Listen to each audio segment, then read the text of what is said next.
Sri Sujit Kumar on this bill.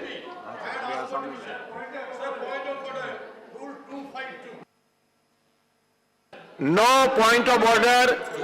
When the house is in disorder and you have to go to your seat, everybody will have to go to your seat, then only. Mr. Sujit Kumar.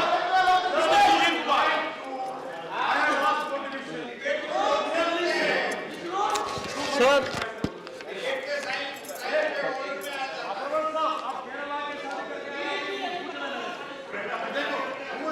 Yes, so Mr. Sujit Kumar, only your speech will go on record, nothing else.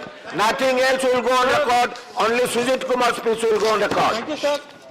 Sir, I stand on behalf of my party to support the bill because it's very much in the interest of the nation. Sir, we have two permanent stations in Antarctica, Maitri and Bharti. Sir, we had one station called Dakshin Gangotri way back in 1980. Sir, many countries are engaged in various kind of activities in Antarctica, just like we do. India is a signatory to the Antarctica Treaty amongst the 54 countries that are signatory to the treaty. India is also a member of the National Antarctic Program called COMMAP and Scientific Committee of Antarctica Research. So these are very important platforms, international platforms, which shows the significance and the clout of India in Antarctica. Now, sir, why there is a need for this bill? Sir, out of the 54 countries, 27 countries have enacted domestic legislation to regulate activities in Antarctica. Now, sir, the responsibility for undertaking any activity in Antarctica, whether it's fishing or whether it's logistics or whether it is scientific research, lies with the country that sets up the station in Antarctica. Hence, sir, there is a need for this bill. Sir, The house was not in order. How did you pass the bill, sir? also, sir, as we all know, climate change is a reality now. And the activities and the research program of India in Antarctica is only going to increase. In the future, sir, we also anticipate that there will be a lot of shipping, lot of tourism from India going to Antarctica. As of now, there is no shipping or no tourism allowed in Antarctica from India.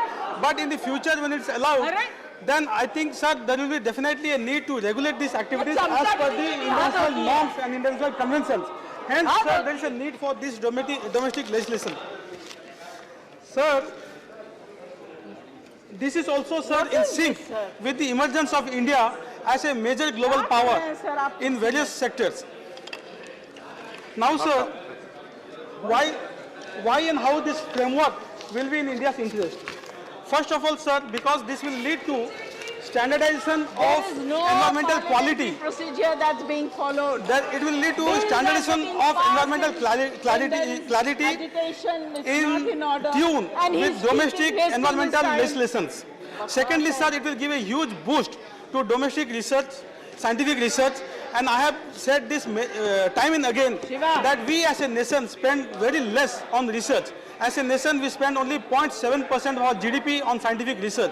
So I think, sir, this bill, when enacted into an act, will give a boost to scientific research in our country.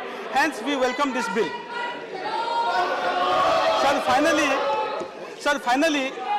Sir, when the world is looking at alternate logistics network, alternate supply chain, I think, sir, India has a great opportunity to emerge as a supply chain provider of the world.